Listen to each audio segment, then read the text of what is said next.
Despite the fact that roughly 3 out of 4 evangelical Christians support President Donald Trump and most of his policies, the high ground when it comes to principles, morality, and values. I purposefully put those 3 words in quotes because their mere utterance doesn't mean the people who pronounce them have an iota of a clue what they really mean. Nevertheless, anti-Trump folks of all political persuasions love tossing them around as a way of signaling their virtue to the rest of us.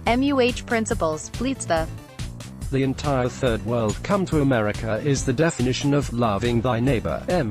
Morality, shrieks all of them, yet the new morality they espouse has nothing to do with the God of the Bible, its original author, and everything to do with achieving power for the left. In an age where real virtue is a rarity, yet our leftist would-be rulers love signaling, nay proclaiming theirs from the rooftops, one might be forgiven for being even temporarily fooled by it all.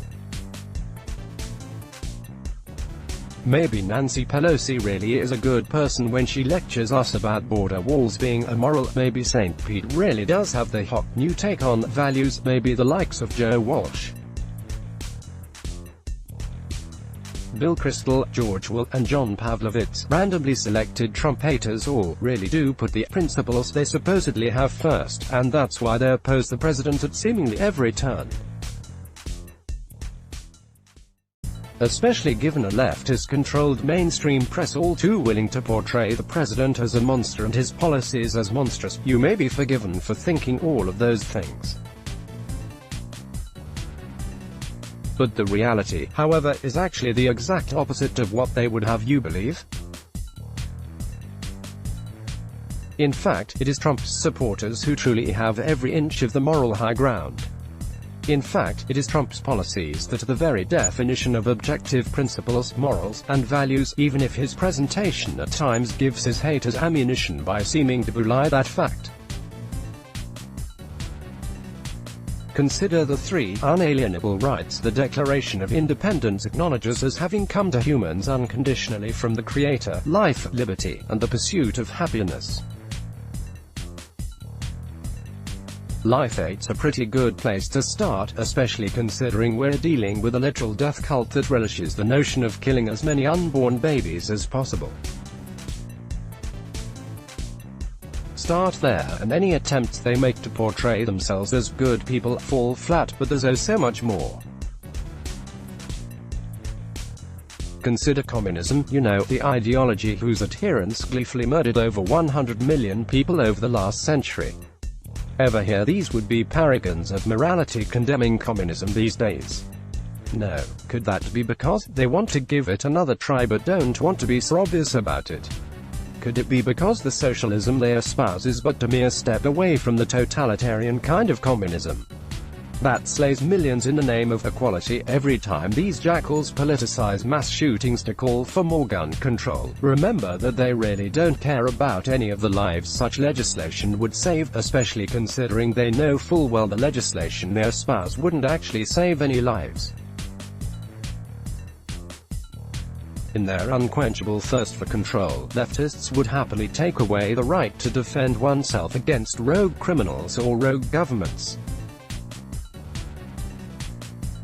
They cry alligator tears at the deaths of gun victims while ignoring those who successfully defend themselves with guns, or the unarmed who die from a senseless home invasion.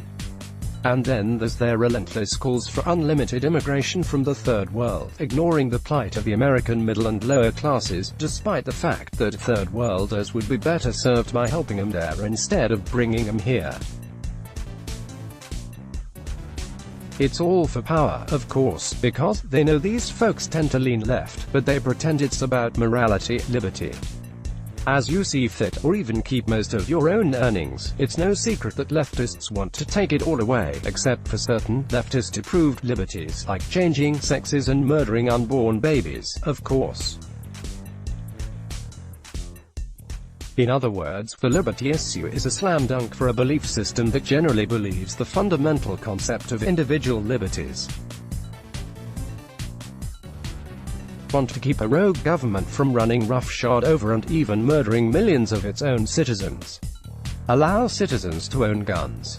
And if you have a problem with this, dear leftist, what are you afraid of?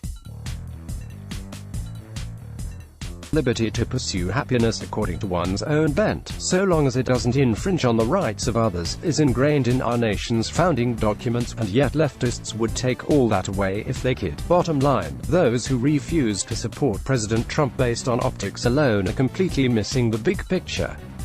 Whether you consider some of his tweets and comments presidential or not, the policies Trump espouses and helps to implement through executive orders, signed legislation, and appointing judges result in by far the greatest good for the greatest number of people, full stop. No, there's no reason why we should ever cede 1 inch of moral high ground to godless leftists, ever. Let's block ads. Why?